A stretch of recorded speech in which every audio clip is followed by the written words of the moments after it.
Comrades, Kadapa జిల్లా 20వ మహాసభలకు అధ్యక్షంగా వర్గంగా వ్యవహరిస్తున్నటువంటి అధ్యక్ష వర్గానికి, వేదికపైనటువంటి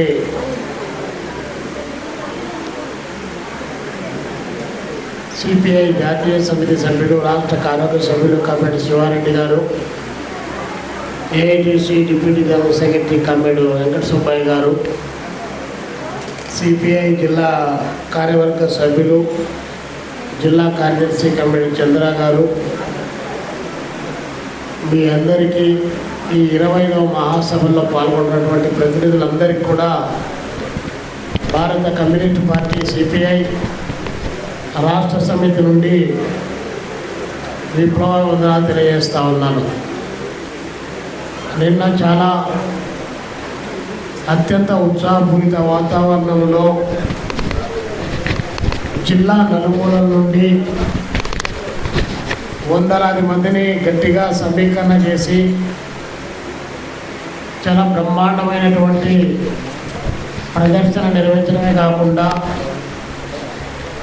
ఆద్యాంతం కోలాహలంగా కళారూపాలు ప్రదర్శిస్తూ ఆ కళల ద్వారా కూడా సమాజంలో జరుగుతున్నటువంటి రుగ్మతలపైన కళా సాహిత్య రంగాల ద్వారా కూడా చాలా గట్టిగా మన యొక్క వాయిస్ను వినిపించడం జరిగింది. మన రాష్ట్ర పార్టీ కార్యదర్శి కామ్రేడ్ రామకృష్ణ గారు నిన్న బహిరంగ సభలో చాలా అంశాలను మన దృష్టికి తీసుకొని వచ్చాడు.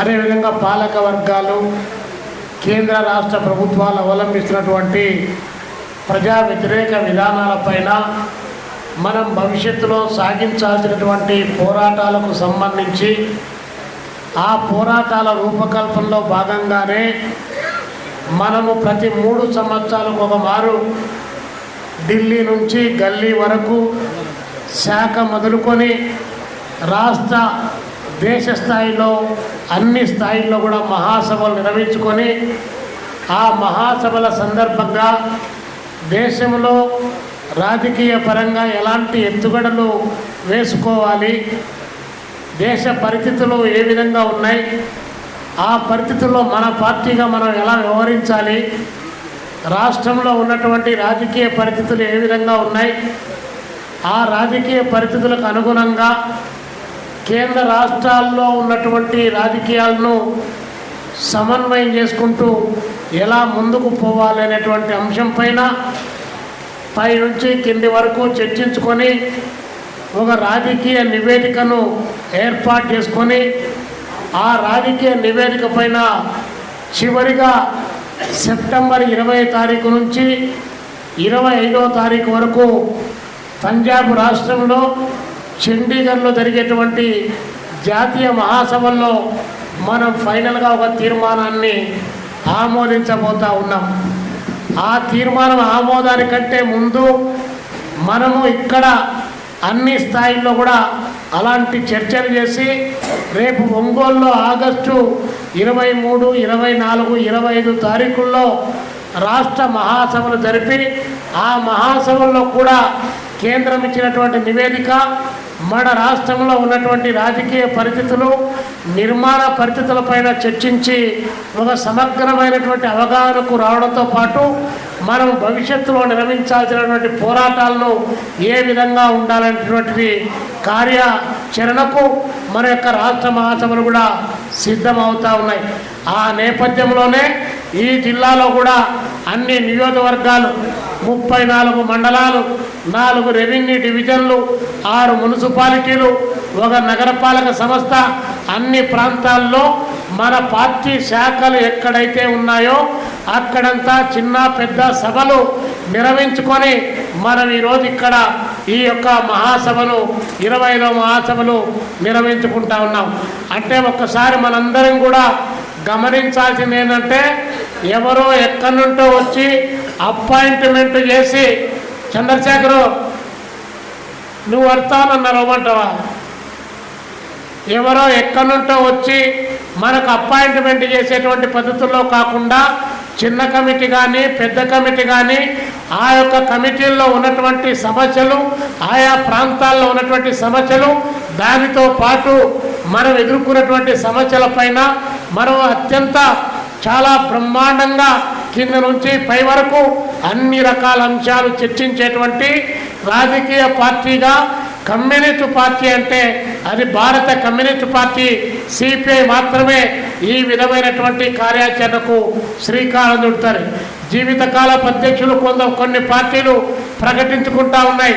ఇంకొకడు మళ్ళీ కుటుంబ పార్టీలు, ఆయన పోతే ఆయన కొడుకు పోతే ఆయన మనవడలే పద్ధతిలో వాళ్ళ రాజకీయ పార్టీలు చర్చించుకుంటా ఉన్నాయి.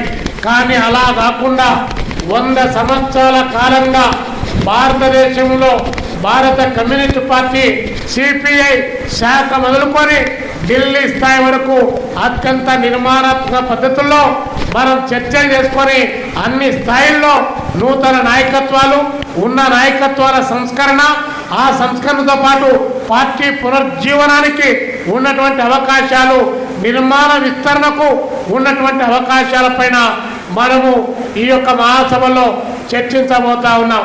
అందుకనే మహాసభలంటే 3 సంవత్సరాలకు ఒకసారి జరిగేటువంటి తంతు కాదు. ఇది ఏదో నాయకత్వాలను మార్పిడి చేసేటువంటి అంశం కాదు. నాయకత్వాల మార్పిడి అనేటువంటిది నాయకత్వాల్లో మరింత క్రియాశీలత పెంచి, సైద్ధాంతిక నిబద్ధతను పెంచి, ఆచరణలో దాన్ని ముందుకు తీసుకొని పోవడానికి కావలసినటువంటి ఒక నూతన ఉత్తేజాన్ని ఇచ్చేటువంటి ప్రక్రియ ఈ మహాసభలు అన్నటువంటిది మనం గుర్తుపెట్టుకోవాలి. కాబట్టి మహాసభల్లో మీరంతా కూడా 3500 సభ్యత్వానికి ప్రాతినిధ్యం వహిస్తూ దాదాపు 170 మంది 175 మంది ఈ సభలో పాల్గొంటా ఉన్నారు. మన సభ్యత్వం 3000 పైచీలకు ఉంది. మనం 3000 పైచీలకు నాయకత్వం వహించి ఇక్కడ కేవలం 175 మంది ఇక్కడ పాల్గొంటున్నామంటే మీరు ఆ ప్రాథమిక సభ్యులకు నాయకత్వం వహించేటువంటి క్రియాశీలకంగా డెలిగేట్గా ఎలక్ట్ అయినటువంటి ప్రతినిధులు.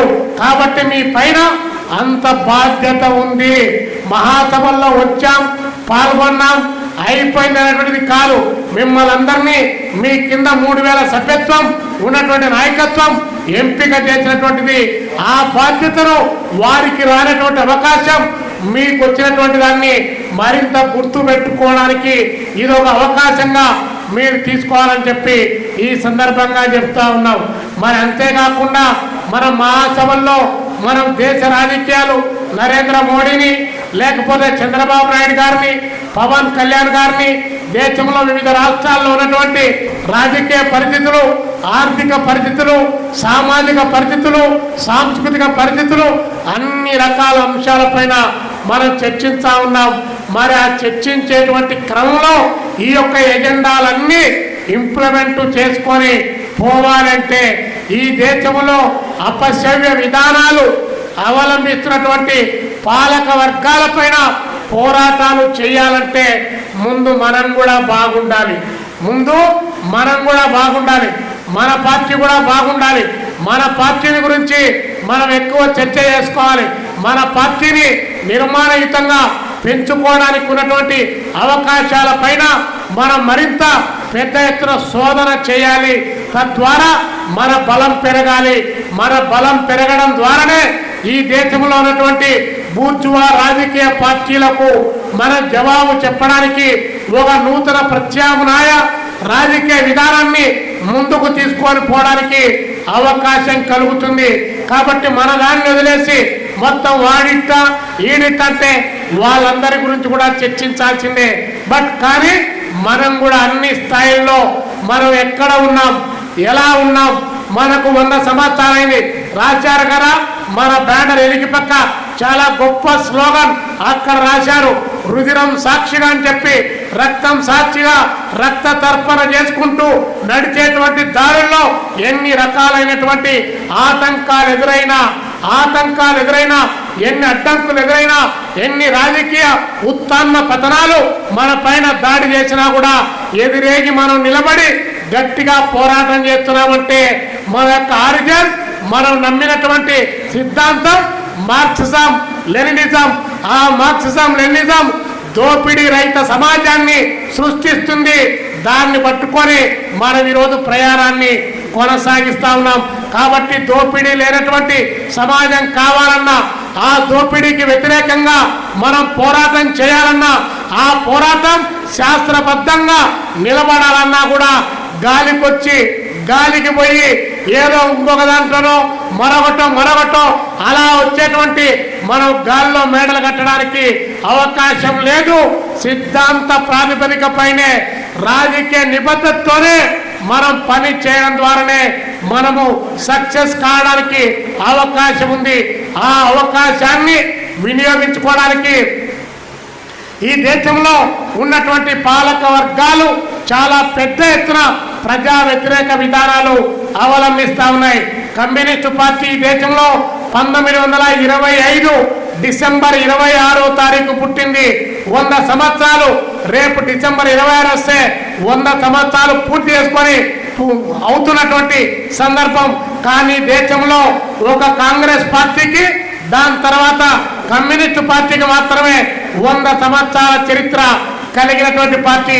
ఈ 100 సంవత్సరాల కాలంలో మీరు ఏం చేశారు, ఏం సాధించారు, మీ వల్ల ఏమైంది, మీరు పార్లమెంటులో లేరు, అసెంబ్లీలో లేరు, చట్టసభల్లో లేరు, మీరు ఏమి సాధించారని చెప్పి చాలామంది మన వ్యతిరేకులు చాలామంది మాట్లాడుతూ ఉన్నారు. రాజకీయాల్లో ఉన్నప్పుడు, ప్రజాస్వామిక పద్ధతుల్లో ఉన్నప్పుడు సీట్లు ఓట్లు కొలమానం అయినప్పటికీ కూడా ఆ సీట్లు ఓట్లు కొలమానమే కాదు, కమ్యూనిస్టు పార్టీకి సమాజాన్ని మార్చేటువంటి లక్ష్యం ఒకటి ఉంది. ఆ సమాజాన్ని మార్చేటువంటి లక్ష్యంలో సీట్లు వచ్చినా, సీట్లు రాకపోయినా, ఓట్లు వచ్చినా రాకపోయినా కూడా ప్రజల ఎజెండా తీసుకొని మనం 100 సంవత్సరాలుగా పనిచేస్తా ఉన్నాం.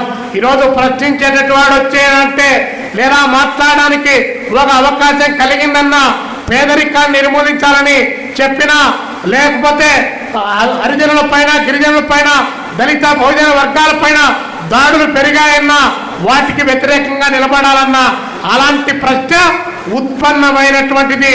ఆ ప్రశ్నించేటువంటి స్వభావాన్ని భారత కమ్యూనిస్ట్ పార్టీ సిపిఐ ఈ దేశంలో ఉన్నటువంటి కోటాను కోట్ల మంది ప్రజానికానికి అందించినటువంటి పోరాట చరిత్ర భారత కమ్యూనిస్ట్ పార్టీ. ఒకనాడు మన దేశంలో ఉన్నటువంటి పాలక వర్గాలు అనేక రకాలైనటువంటి సామాజిక రుగ్మతలతో ఈ దేశాన్ని పాలన చేసేవారు. భర్త చనిపోతే భార్యను చితిపైన వేసి కాల్చి చంపేటువంటి పరిస్థితులు ఒకవైపున కొనసాగాయి. అలాంటి దుర్మార్గకరమైన విధానాలు, అశాస్త్రీయ భావజాలం, ఇది సరైంది కాదు, మనిషి బ్రతికుండగానే కాల్చి చంపడం, ఇది హిందూ సనాతన ధర్మంలో ఉన్నటువంటి సతీ సహగమనం అనేటువంటిది ఇది కరెక్ట్ కాదని ఢిల్లీ నుంచి గల్లీ వరకు మనం పోరాటం చేయడం ద్వారానే అలాంటి చట్టాలు వచ్చాయి. ఈ రోజు అలాంటి సతీ సహగమనాలు వెళ్ళిపోయాయి తప్ప వేరొక పద్ధతిలో కాదు. కాబట్టి భారత కమ్యూనిస్ట్ పార్టీ మహిళల గురించి, విద్యార్థుల గురించి, యువకుల గురించి, నిరుద్యోగుల గురించి, కార్మికుల గురించి, కర్షకుల గురించి, ఓవరాల్ గా శ్రమజీవుల గురించి మాట్లాడినటువంటిది. శ్రమజీవుల యొక్క జీవన విధానంలో మార్పులు ఏ విధంగా తీసుకొని రావాలి, ఆ మార్పులు రావాలంటే ఏ విధమైనటువంటి రాజకీయ ఆర్థిక విధానాలు ఈ దేశంలో అమలు చేయాలని చెప్పి కమ్యూనిస్ట్ పార్టీ సంవత్సరాల తరబడి పోరాటం చేసింది. కాబట్టి బుద్ధిజీవులు, వేతన జీవులు, ఈరోజు కార్మిక వర్గం, కర్షకులు, వ్యవసాయ కూలీల్లో అంతో ఇంతో వారికి హక్కులు సంక్రమించాయంటే ఎర్ర జెండా పోరాట ఫలితం తప్ప వేరొకటి కాదు. ఎర్ర జెండా ఏమి చేసిందంటే, ఎర్ర జెండా చాలా గొప్పగా చేసింది. భాషా ప్రయుక్త రాష్ట్రాలు కావాలని, తెలుగు మాట్లాడేవాడికి తెలుగు రాష్ట్రం ఉండాలి, తమిళ మాట్లాడేవాడికి తమిళ్ ఉండాలి, మలయాళీ మాట్లాడేవాడికి మలయాళీ రాష్ట్రం ఉండాలని చెప్పి అలాంటి పద్ధతిలో ఆ యొక్క ప్రాంతీయ భాషల అభివృద్ధి కోసం, భాషా అభివృద్ధి కోసం పోరాటం చేసి వారి యొక్క మాతృభాషలో ఆలోచన చేసేటువంటి విధానానికి శ్రీకారం చుట్టి మాతృభాషల పరిరక్షణ, మాతృభాషను రక్షించేటువంటి కార్యక్రమంలో భాగంగా భారత కమ్యూనిస్ట్ పార్టీ సిపిఐ అలాంటి పోరాటాలు కొనసాగించింది. మరి కమ్యూనిస్ట్ పార్టీగా ఈ దేశంలో భూ సంస్కరణ చట్టం అమలు చేయమని చెప్పి మనం డిమాండ్ చేశాం. కుక్క పేరుతో, నక్క పేరుతో లక్షల ఎకరాలు పెద్ద పెద్ద భూస్వాములు వేల ఎకరాలు వారి యొక్క కబంధాస్తాల్లో పెట్టుకొని భూ కామాంధులుగా మారినటువంటి నేపథ్యంలో ఈ భారత పాలక వర్గానికి ఇందిరాగాంధీ గారు పరిపాలన చేస్తున్నటువంటి తరుణంలో భూమి దున్నేవాడికే భూమి కావాలని చెప్పి ఆ భూమి హక్కుల పైన సీలింగ్ చట్టం తీసుకొని రావాలి, భూ సంస్కరణ చట్టం అమలు చేయమని చెప్పి కమ్యూనిస్ట్ పార్టీ డిమాండ్ చేసింది. కాబట్టి ఈ రోజు కూడా అనేక ప్రాంతాల్లో భూముల పైన హరిజన, గిరిజన, దళిత, బహుజన వర్గాలకు హక్కులు వచ్చాయి తప్ప ఇందిరాగాంధీ గారి దయాదాక్షిణ్యమో, చంద్రబాబు నాయుడు గారి దయాదాక్షిణ్యమో లేదా ఈ పాలక వర్గాల యొక్క ఆలోచన విధానంతో రాలేదు. కమ్యూనిస్ట్ పార్టీ తన యొక్క విజ్ఞానాన్ని, తన పోరాటాన్ని, తన శక్తిని కూడగట్టి ఈ యొక్క అభివృద్ధిలో ఏ పద్ధతిలో భాగస్వాములు చేయాలని అలాంటి ఆలోచన చేసి అలాంటి పోరాటాలు రూపకల్పన చేసింది. కాబట్టి ఈరోజు ఆ మేరకైనా కూడా హక్కులు సంక్రమించాయి. అందుకనే మన యొక్క వ్యతిరేక వర్గాలు మీకు పార్లమెంట్లో సీట్లు లేవన్నప్పుడు కమ్యూనిస్ట్ పార్టీ ఈ దేశంలో ఉన్నటువంటి ఆర్థిక, రాజకీయ, సాంఘిక, సాంస్కృతిక ఉద్యమాల్లో అదేవిధంగా ఈ దేశ ఆర్థిక పురోభివృద్ధిలో కమ్యూనిస్టుల పాత్ర ప్రముఖమైనటువంటిది. ప్రజల యొక్క జీవన విధానాన్ని మార్చడంలో ప్రముఖమైనటువంటిది. వారి హక్కులను కాపాడి వారికి గొంతుకై నిలిచి ప్రశ్నించేటువంటి సమాజాన్ని సృష్టించడంలో ఎర్ర జెండా తప్ప మరొకటి కాదని చెప్పి సగర్వంగా మనం ఈరోజు ప్రకటించవచ్చు. అసెంబ్లీలో సీట్లు లేకపోవచ్చు, కానీ మనం కూడా అసెంబ్లీలో సీట్లు లేకపోయినా పర్వాలేదని చెప్పి భవిష్యత్తులో కూడా అనుకోవడానికి వీల్లేదు. ఆలోచన చేయండి. ప్రజాస్వామిక పద్ధతుల్లో ఈ దేశంలో పార్లమెంటరీ ప్రజాస్వామ్యంలో మనం కొనసాగుతా ఉన్నాం. అలాంటి పార్లమెంటరీ ప్రజాస్వామ్యంలో మనం కొనసాగేటువంటి క్రమంలో రానున్నటువంటి రోజుల్లో మనం కూడా మరింత పెద్ద ఎత్తున మన శక్తిని కూడగట్టి మన పార్టీ యొక్క బలాన్ని పెంచి మన సైద్ధాంతిక నిబద్ధత పెంచి రేపు భవిష్యత్తులో జరగబోయేటువంటి స్థానిక ఎన్నికలు మొదలుకొని అన్ని రకాల ఎన్నికల్లో కూడా ఈ రాష్ట్రంలో కూడా అలాంటి ప్రయాణాన్ని మనం కొనసాగించాల్సినటువంటి అవకాశం, అవసరం ఈ దేశం మన పైన కల్పిస్తా ఉంది. ఈరోజు పాలక వర్గాలుగా ఉన్నటువంటి చంద్రబాబు నాయుడు గారు కానీ, నరేంద్ర మోడీ గారు కానీ దేశంలో మేము అధికారంలోకి వస్తే చాలా గొప్పగా పరిపాలన చేస్తామని వాగ్దానం చేశారు. నిజంగా అలాంటి వాగ్దానాలు నెరవేరుతా ఉన్నాయా? దేశంలో నరేంద్ర మోడీ గారు వచ్చినటువంటి ఈ 12 సంవత్సరాల కాలంలో అలాంటి పరిస్థితులు, ప్రజల యొక్క జీవన ప్రమాణాలు మెరుగవుతా ఉన్నాయా? ఒక్కసారి ఆలోచించండి. సంవత్సరాల తరబడి పోరాటాలు చేసి సాధించుకున్నటువంటి కార్మికుల యొక్క హక్కులు కాలరాయబడతా ఉన్నాయి. రైతాంగం పెద్ద ఎత్తున ఆందోళన చేసి గిట్టుబాటు ధర కావాలని వారు ఆందోళన చేస్తే ఆ యొక్క ఆందోళనలు చాలా పెద్ద ఎత్తున అణిచివేసి 750 మంది రైతులను పొట్టన పెట్టుకున్నటువంటి ప్రభుత్వం నరేంద్ర మోడీ గారి ప్రభుత్వం. ఇలాంటి సమస్యల పైన దేశవ్యాప్తంగా పోరాటాలు ఒకవైపున కొనసాగుతూ ఉంటే ఆ పోరాటాలను పక్కదారి పట్టించడానికి, ఆ పోరాటాలను మరింత తక్కువ చేసి చూపించడానికి కావాల్సిన ప్రయత్నం ఈరోజు నరేంద్ర మోడీ గారి నాయకత్వంలో నడుస్తూ ఉంది. నరేంద్ర మోడీ గారు నేను అధికారంలోకి వచ్చిన తర్వాత మొత్తం ఈ దేశాన్ని చాలా బ్రహ్మాండంగా అభివృద్ధి పరంలోకి తీసుకొని పోతానన్నాడు. ఎవరిని తీసుకెళ్లాడు? ఎక్కడ తీసుకెళ్లాడు? నిన్ననే మన రాష్ట్ర కార్యదర్శి గారు చెప్పారు. 49 మంది, 49 ఒక 2-3 ఉన్నటువంటి సంపద 49 మంది శ్రామిక జనం బ్రతకడానికి అవకాశం ఉండేటువంటి ఆ సంపద కేవలం కొద్ది మంది కార్పొరేట్ల యొక్క వారి కబంధాస్తాల్లోనే వారు బంధించి వారు ఈరోజు పంచపక్ష ప్రమాణాలు తినడమే కాకుండా దేశాన్ని ఆర్థికంగా కూడా దెబ్బతీసేటువంటి పరిస్థితులు ఒకవైపున కొనసాగుతూ ఉంటే తినడానికి తిండి లేనటువంటి విగత జీవులు మరొక వైపున సంపద సృష్టించేటువంటి కార్మిక వర్గం, శ్రామిక వర్గం వాళ్ళ యొక్క జీవితాలు దుర్భరమైతే ఉన్నాయి. ఎవరిని కాపాడుతున్నావు నరేంద్ర మోడీ గారు అని ఈరోజు మనం అడుగుతా ఉన్నాం. ఎవరి ప్రయోజనాల కోసం? ఆదాని ప్రయోజనాలా, బదాని ప్రయోజనాలా, లేకపోతే ఎవరి ప్రయోజనాలు? ఈ దేశంలో కార్పొరేట్ల ప్రయోజనాలు కాపాడడానికి ఈ పాలక ప్రభుత్వాలు ప్రయత్నం చేస్తా ఉన్నాయి. ఆ ప్రయత్నాల్లో భాగంగానే ఎవరైనా కూడా ప్రశ్నిస్తే, ఎవరైనా నిలదీస్తే వారిపైన ఉగ్రవాదులని ముద్ర వేస్తా ఉన్నారు, వారిని తీవ్రవాదులని ముద్ర వేస్తా ఉన్నారు, వారిని నక్సలైట్ అంటున్నారు, వారిని మావోయిస్ట్ అంటున్నారు.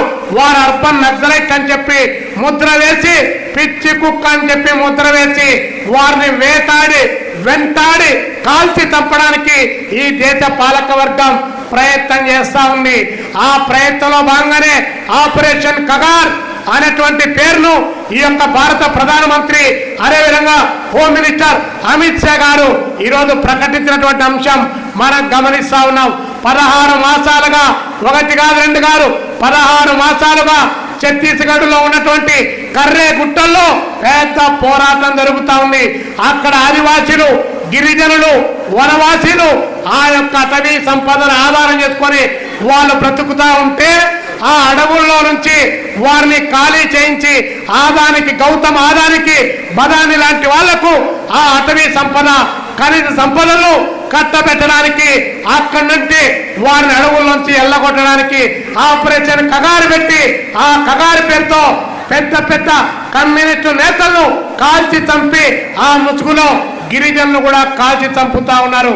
ఏ ప్రభుత్వానికైనా, ఎవరికైనా, అభివృద్ధి కోరుకునేటువంటి ఏ ప్రభుత్వం అయినా నేడు రేపు అధికారం లేకొస్తే 2029 నాటికి ఈ దేశంలో ఉన్నటువంటి పేదరికాన్ని నిర్మూలిస్తా, నిరుద్యోగాన్ని నిర్మూలిస్తా, చదువుకునే వాళ్ళ సంఖ్య పెంచుతా, వారికి ఉద్యోగాలు ఇస్తా, వారికి ఉపాధి అవకాశాలు కల్పిస్తా, అందరికీ వైద్యం అందజేస్తా అని చెప్పి ప్రకటించడం అది ఆనవాయితీ.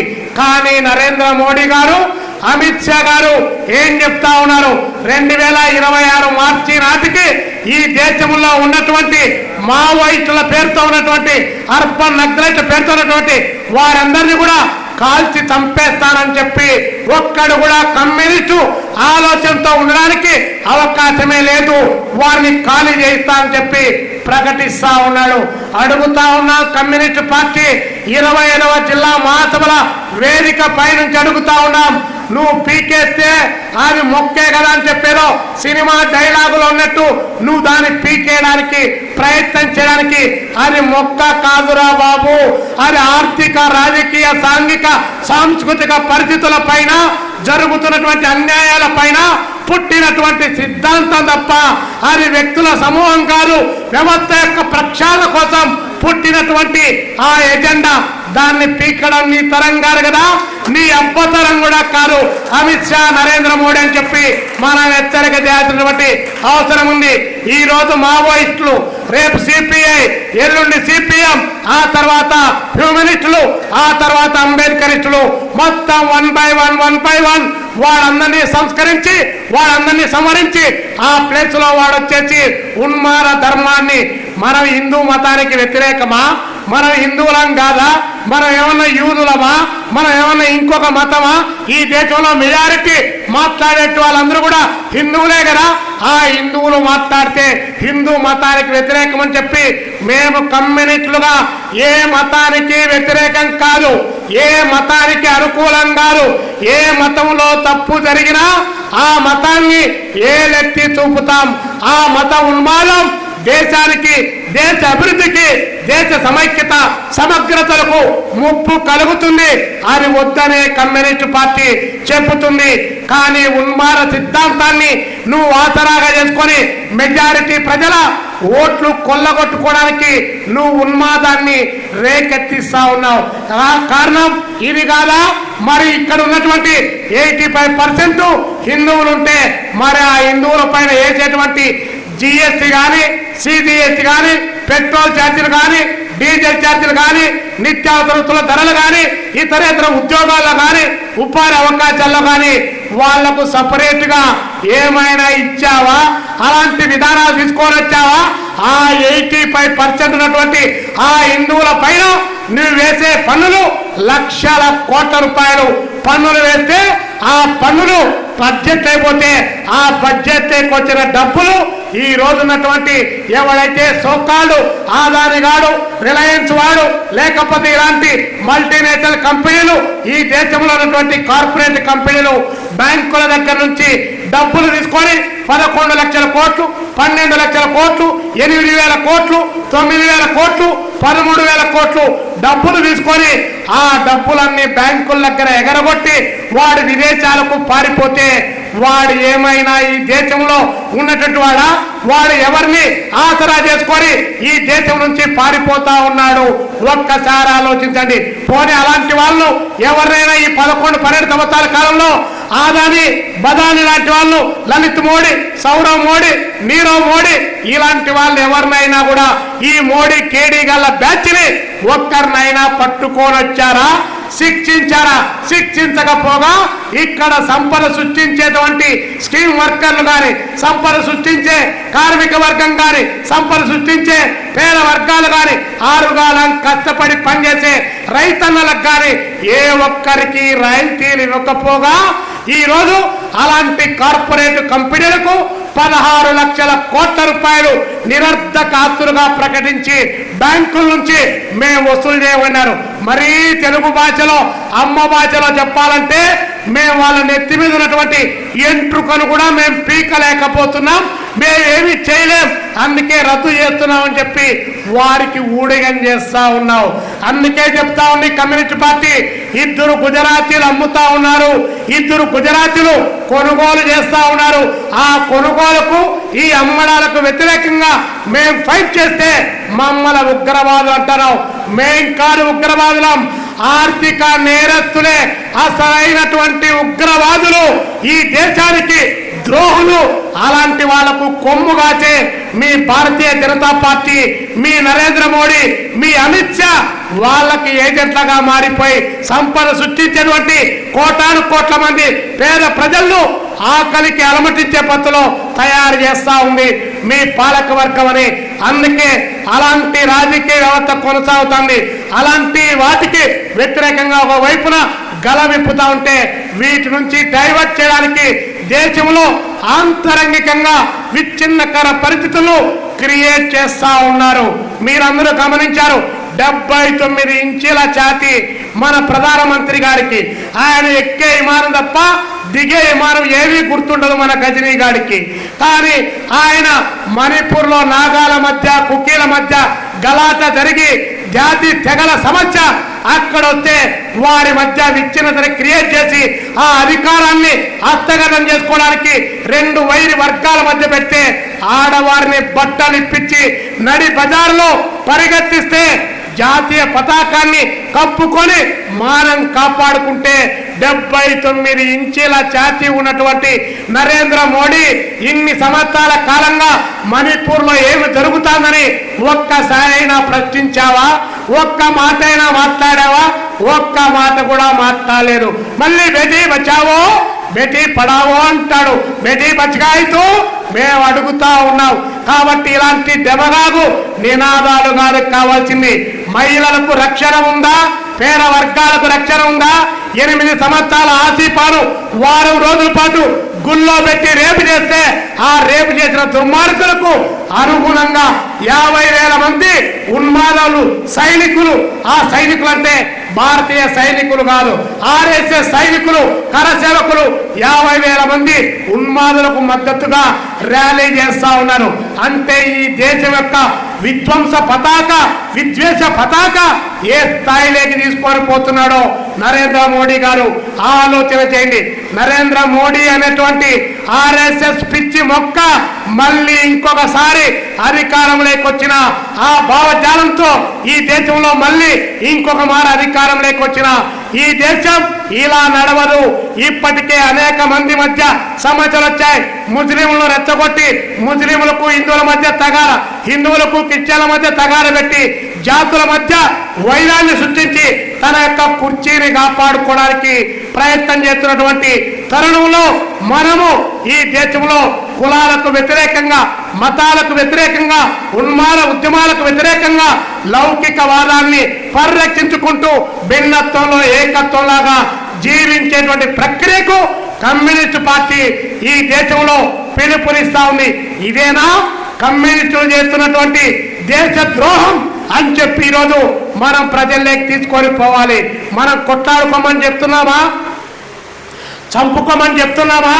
ఆస్తులు దోపిడీ చేయమని చెప్తున్నామా?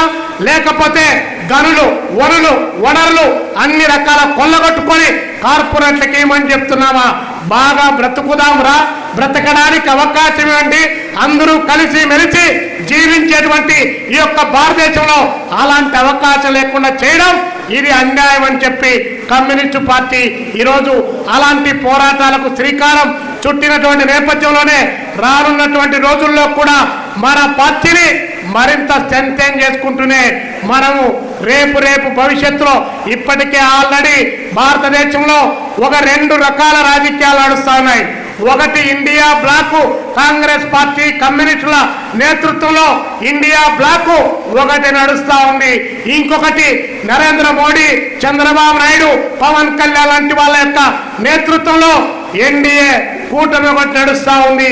ఆ ఎన్డీఏ కూటమిని ఈ దేశంలో అధికార పీఠం నుంచి తొలగించడానికి మనం ఇండియా బ్లాక్ తోనే ప్రయాణం చేయాల్సినటువంటి బాధ్యత, ఈ దేశాన్ని రక్షించుకునేటువంటి నినాదాలు ఇవ్వడమే కాదు, మా దేహం ముక్కలైన ఈ దేశాన్ని ముక్కలు కార్యమని నినాదం ఇవ్వడమే కాదు, మన దేహం ముక్కలు అవుతా ఉన్నా, రాజకీయంగా మనకు ఇబ్బంది జరుగుతా ఉన్నా, పార్లమెంట్లో సీట్లు మనకు పొత్తుల్లో రాలేకపోయినా ఈ దేశ ఐక్యత కోసం మన దేహాన్నే కాదు మన రాజకీయ పార్టీల యొక్క పదవులు, ఎంపీ పదవులు కూడా త్యాగం చేసి ఈ దేశ ఐక్యత కోసం కమ్యూనిస్టు పార్టీ గట్టిగా నిలబడి ఈరోజు అలాంటి పోరాటం చేస్తా ఉంది.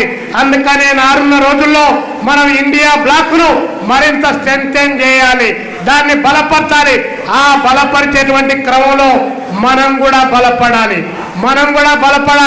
మనం ఇక్కడ కూర్చొని మన 34 మండలాల్లో మనం ఇక్కడ కూర్చొని మనం ఇంతవరకే పరిమితమైపోయి వచ్చినటువంటి 3000 మందికే పరిమితమైపోయి మన దేశాన్ని మారుస్తామనేటువంటిది కాదు. మన యొక్క వాయిస్, మన యొక్క విధానం, మన యొక్క ఆచరణ వేల మంది దగ్గరికి వెళ్ళిపోవాలి. వాళ్ళందరినీ దీని వెనుక నడిపించేటువంటి పద్ధతిలో ఒక చోదక శక్తిలాగా మనం పనిచేయాల్సినటువంటి అవసరం ఉంది. మరి నరేంద్ర మోడీ గారు ఆ విధానాన్ని అవలంబిస్తూ ఉంటే ఇక్కడ చంద్రబాబు నాయుడు గారు తక్కువేం తినలే, పవన్ కళ్యాణ్ గారు మరి తక్కువేం తినలే. మీరే ఒకసారి ఆలోచించండి. ఎవడైనా కూడా రాజ్యాంగ పదవుల్లో ఉన్నటువంటి నేతలు ఎవడైనా జాగ్రత్తగా నేను అన్ని వర్గాలకు నాయకత్వం వహిస్తున్నా, నేను అన్ని వర్గాల ప్రతినిధిగా నేనున్నా, నాకు కులం, మతం, ప్రాంతం సంబంధం లేదన్నటువంటి పరిపాలన కొనసాగించాలి. కానీ పవన్ కళ్యాణ్ అనేటువంటి వాడు ఈరోజు సనాతన ధర్మాన్ని మొన్నటి వరకు చేగువేరా అన్నాడు, ఆ తర్వాత భగత్ సింగ్ అన్నాడు. మనం చెప్తున్నాం పవన్ కళ్యాణ్ గారు పొరపాటున కూడా మళ్ళీ మీరు చేగువేరా అదేవిధంగా భగత్ సింగ్ అనే పేరు మీరు ఎత్తమాకండి, మీకు నైతిక అర్హత కూడా లేదు. కానీ చచ్చిపోయి వాళ్ళు 100 సంవత్సరాలు పైన అవుతా ఉంది. వారి హత్తికలు ఆ యొక్క సమాధిలో ఉన్నట్టు కూడా ఆ పేరు మీరెత్తితే భయంతో వణికిపోతాయి. కాబట్టి మీలాంటి ఊసర వెళ్ళి రాజకీయాలు చేసేవాడు ఇంకొకడు లేడని చెప్పి పవన్ కళ్యాణ్ కూడా మనం చెప్పాలి. ఈరోజు సహజంగానే తెలుగుదేశం పార్టీ లౌకిక పార్టీగా ఏలుగొంతా ఉంది. కానీ తన లౌకిక విధానాలను క్రమక్రమంగా అక్కడ బీజేపీతో శ్రేయం చేసిన తర్వాత వాటి నుంచి కోల్పోయేటువంటి ప్రమాదం ఏర్పడింది. పవన్ కళ్యాణ్ ఏమో ఉత్తరప్రదేశ్ చేయాలని చెప్పి ఆయన ప్రయత్నం చేస్తా ఉన్నాడు. చంద్రబాబు నాయుడు గారేమో ఇంకా రానున్న రోజుల్లో మరింత పెరుగుతాడని చెప్పి ఈ రాష్ట్రాన్ని బీహార్గా మలచాలని చెప్పి ఆయన ఒక ప్రయత్నం చేస్తా ఉన్నాడు. కాబట్టి ఉత్తరప్రదేశ్ అయినా బీహార్ అయినా ఈ రాష్ట్రం అగ్నిగుండంగా మారిపోయేటువంటి రాజకీయ పరిస్థితులు ఇలాగే కొనసాగితే, మరింత పెరిగితే, ఇలాంటి దాడులు, ప్రతి దాడులు, రాజకీయ దాడులు మరింత పెరిగితే రాష్ట్రంలో రాజకీయ అస్థిరత ఏర్పడేటువంటి స్థితి కూడా కనిపిస్తా ఉంది. మరి ఇలాంటి సందర్భంలోనే కమ్యూనిస్టు పార్టీ సిపిఐగా మనం 3వ ప్రత్యామ్నాయ దిశగా మన అడుగులు వేయాలి. జగన్మోహన్ రెడ్డిని చూసాం, చంద్రబాబు నాయుడిని చూసాం, అదేవిధంగా చంద్రబాబు నాయుడిని 20 సంవత్సరాల కాలంగా చూసాం, 45 సంవత్సరాల కాలంగా చంద్రబాబు నాయుడు గారి యొక్క ఊసరవెల్లి రాజకీయాలు చూసాం. ఈ 12 సంవత్సరాల కాలంలో మన యొక్క పవన్ కళ్యాణ్ ఏ ఊరికి పోతే ఆ ఊరిలో పుట్టే పవన్ కళ్యాణ్ కూడా 12 సంవత్సరాల కాలంగా మనం గమనిస్తా ఉన్నాం. జగన్మోహన్ రెడ్డిని కూడా చూసాం, దానికంటే ముందున వాళ్ళు చూసాం. ఇంకా చాలు, మీరు చెప్పినటువంటి వాగ్దానాలు అమలు కావడం లేదు. మీరు చేస్తున్న నిర్ణయాలు పేద ప్రజల పేరు చెప్పి మీరు నిర్ణయాలు ప్రకటిస్తున్నారు తప్ప ఆ పేదరికాన్ని నిర్మూలించడానికి, సగర్వంగా బ్రతకడానికి భారత రాజ్యాంగం కల్పించినటువంటి హక్కుల ప్రకారం నడవడానికి అలాంటి అవకాశం లేకుండా ఈరోజు పరిపాలన కొనసాగిస్తున్నారు. పేదవాడు బాగుండాలన్నా, సంపద సృష్టించేటువంటి కార్మిక వర్గం బాగుండాలన్నా, రైతాంగం బాగుండాలన్నా కమ్యూనిస్టు పార్టీ ఎర్ర జెండా అది ఈరోజు రాజకీయ ప్రత్యామ్నాయంగా ఎదక్కపోతే ఈ దొంగలు, ఈ దోపిడీదారులు, ఈ కార్పొరేట్ ఏజెంట్లకు మతాన్ని, కులాన్ని, ప్రాంతాన్ని వాడుకొని రాజకీయాల్లో కొనసాగినటువంటి ఇలాంటి అవాపురి శక్తులు ప్రయాణం చేస్తాయి. అందుకనే వాటిని నిరోధించాలి, మనం గట్టిగా నిలబడాలి. ఆ గట్టిగా నిలబడేటువంటి క్రమంలో మనం కూడా బ్రహ్మాండమైనటువంటి ఒక రాజకీయ ప్రత్యామ్నాయాన్ని పోయి మనం చాలా మందిని కలుపుకోవాలి. నీల్ లాల్ అని చెప్పి ఒకనాడు నినదించాం.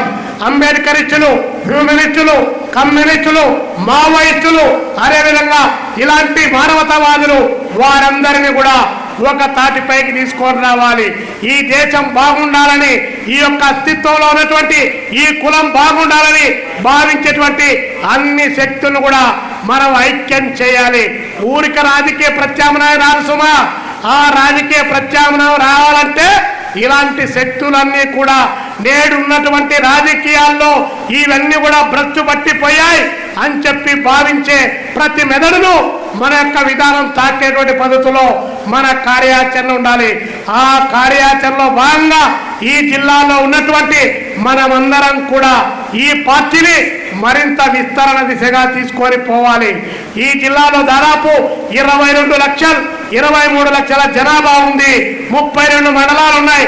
అన్ని ప్రాంతాల్లో పార్టీని తీసుకొని పోవాలి. మన పార్టీని, మన ప్రజా సంఘాలను నిర్మాణయుతంగా చేపట్టాలి. మనం ఎంత చేసినా ప్రజలు మనతో పాటు రాలే, వాళ్ళు మనల్ని నమ్మడంలే, వాళ్ళంతా మనతో లేరు అని మనం చాలా మంది అంటా ఉన్నాం, అనుకుంటా ఉన్నాం, మాట్లాడుతూ ఉన్నాం. నా స్థాయిలో నేను, ఈయన స్థాయిలో ఈయన, ఈయన స్థాయిలో ఈయన, ఎవరికి వాళ్ళుగా అనుకుంటా ఉన్నాం. కానీ ఒక్కటి మాత్రం మహాసభలో మనం గుర్తించాల్సిన అంశం, దేనికోసమైతే మనము బాధ్యతలు తీసుకున్నామో, ఏ రంగం కోసమైతే మనం బాధ్యత తీసుకున్నామో, ఏ జన ఉద్ధరణ కోసమైతే, ఏ హక్కుల కోసమైతే మనం రెస్పాన్సిబిలిటీ తీసుకున్నామో దానిని మనము తీసుకొని నెరవేర్చేటువంటి క్రమంలో మనలో కూడా చాలా వైఫల్యాలు ఉన్నాయి. గుర్తు పెట్టుకొని, మనలో కూడా చాలా వైఫల్యాలు ఉన్నాయి, మనలో కూడా చాలా రిజర్వేషన్లు ఉన్నాయి. అందుకనే మనం అనుకున్నటువంటి లక్ష్యం కింది స్థాయి వరకు పోవడం లేదు. పై స్థాయిలో కానీ, ఆ స్థాయిలో కానీ ఎక్కడ ఉండాల్సిన పద్ధతిలో అక్కడ ఉన్నాయి. వాటన్నిటినీ సంస్కరించుకోకుండా, వాటి సంస్కరించుకోవడంతో పాటు ఎవరికి వారు ఆత్మవిమర్శ చేసుకొని, నేను ఈ బాధ్యతల్లో ఉన్నా, నేను ఎవరికి నాయకత్వం ఇస్తున్నా, నా వెనుక పక్క ఏ సైన్యం ఉంది అనేటువంటి అంశాన్ని మనం దృష్టిలో పెట్టుకోకుండా మనం ప్రయాణం చేస్తూ ఉన్నాం. ఆ ప్రయాణంలో భాగంగా నాతో పాటు ఉంటే చాలే అనుకునేటువంటి పద్ధతుల్లో కూడా మనం ప్రయాణం కొనసాగిస్తున్నాం.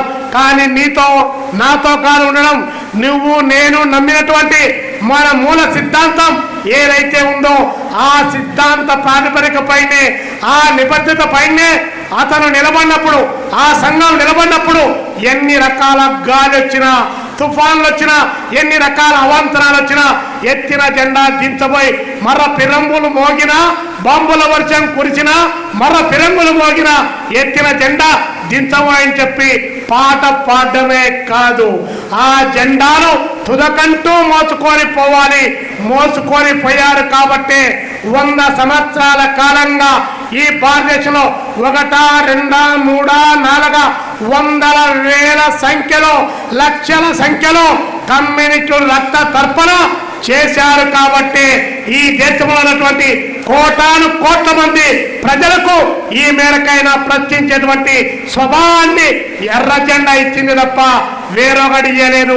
అందుకే ఎర్ర జెండా ఔన్నత్యం కాపాడాలన్న ఎర్ర జెండా ఎప్పటికీ చచ్చిపోయింది, ఎర్ర జెండా పోయింది, ఎర్ర జెండా పోయిందని చెప్పి ప్రకటిస్తా ఉన్నారు. నిజంగానే ఎర్ర జెండా చచ్చిపోయిందా?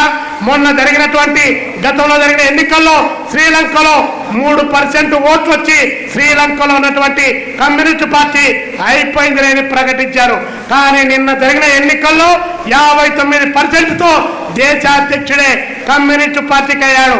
మార్పులు అన్నటువంటివి ప్రజల్లో అలాంటి ఆలోచన క్రియేట్ చేయనప్పుడు అనివార్యంగా మార్పులు సంభవిస్తాయి. ఆ యొక్క మార్పు కోసం మనం నిరంతరాయంగా మన సోదరం ఉండాలి తప్ప మనం కూర్చున్న చోట కూర్చొని నిలబడుకున్న చోట నిలబడుకొని సమాజం తానంతకు తాను మార్పు చెందాలంటే సాధ్యం కాదు. అందుకనే ప్రతి కమ్యూనిస్ట్ పార్టీ కార్యకర్త ఒక సైనికుడు లాగా కావాలి. ఎర్ర జెండాను పట్టుకోవాలి. గ్రామాలకు టర్న్ టు విలేజెస్, గ్రామాలకు తరలి వెళ్ళాలి. గ్రామాలు వదిలేశాం, పట్టణాలకు పరిమితమయ్యాం, రాజకీయాల్లో మునిగి తేల్తా ఉన్నాం. పట్టణాల్లో మాత్రమే నిర్మాణాలు ఉంటే మన ప్రాంతాలకు మనకే కాదు రాష్ట్రంలో ఎక్కడైనా కూడా ఉపయోగం లేదు. కాబట్టి వ్యవసాయ కార్మికులు పార్టీకి గుండెకాయ లాంటివి. కార్మిక వర్గం కమ్యూనిస్ట్ పార్టీ వర్గ సిద్ధాంతమే కార్మిక వర్గం యొక్క శ్రేయస్ కోసం పుట్టినటువంటిది. అలాంటి కార్మిక వర్గంలో మనం అనేక సంఘాలు పెడతా ఉన్నాం. కానీ ఆ సంఘాల నాయకత్వం, ఆ సంఘాల్లో ఉన్నటువంటి కోటాను కోట్ల మంది కార్మికులు ఏ వైపున ఎక్కడ ప్రయాణం చేస్తున్నారో, ఏ బూర్జువా రాజకీయ పార్టీల యొక్క ఇస్తున్నటువంటి తాయిలాలకు ఏ పద్ధతిలో వెళ్ళిపోతున్నారో మనం గమనించాలి. మనం అనుకుంటే చేయలేనిది లేదు. మనం అనుకుంటే ఎక్కడ ఏ జిల్లాకా జిల్లా, ఏ ప్రాంతానికి ఆ ప్రాంతం, ఏ సంఘానికి ఆ సంఘం మనం తయారు చేయడానికి మనకేం శక్తి లేక కాదు. ఈ రోజు కూడా చెప్తా ఉన్నాం, ఇన్ని రకాల అవాంతరాలు ఎదురవుతా ఉన్నా కూడా కమ్యూనిస్ట్ పార్టీ కార్యకర్త నిలబడలేనటువంటి ఒక వైపున అలాంటి పరిస్థితులు వచ్చినా కూడా లక్షల మంది కమ్యూనిస్ట్ పార్టీ కార్యకర్తలు ఉన్నటువంటి త్యాగాలకు వెనుదీయనటువంటి ఉన్నటువంటి పార్టీ ఏదైనా ఉందంటే అది భారత కమ్యూనిస్ట్ పార్టీ సిపిఐ తప్ప వేరొకటి కాదు. కాబట్టి ఆ సిపిఐ జెండాను చివరికంటూ మోసుకొని పోవడానికి నేను కమ్యూనిస్ట్ పార్టీలో ఉన్నానంటే సరిపోదు.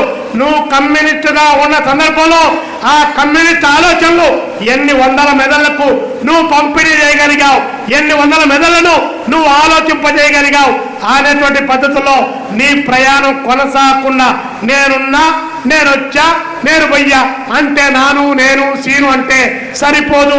మనందరం కలవాలి. మనందరి యొక్క ఆలోచనలు ఉమ్మడి ప్రయోజనం. ఇక్కడ వ్యక్తుల ప్రయోజనం లేదు, ఉమ్మడి ప్రయోజనం. ఆ ఉమ్మడి ప్రయోజనం దోపిడీ రహిత సమాజ నిర్మాణం. దాని పేరు సోషలిజం అయితే ఆ సమాజ నిర్మాణానికి మనందరం కట్టుబడి ఉండాలని, ఆ వైపున మన ప్రయాణాన్ని కొనసాగించాలని చెప్పి మీకందరికి కూడా విజ్ఞప్తి చేస్తూ ఈ యొక్క మహాసభను ప్రారంభోత్సవం చేయమని చెప్పి అవకాశం ఇచ్చినటువంటి అధ్యక్ష వర్గానికి, జిల్లా కమ్యూనిస్ట్ సమితికి పేరు పేరున ధన్యవాదాలు ఇస్తూ ముగిస్తా ఉన్నాను.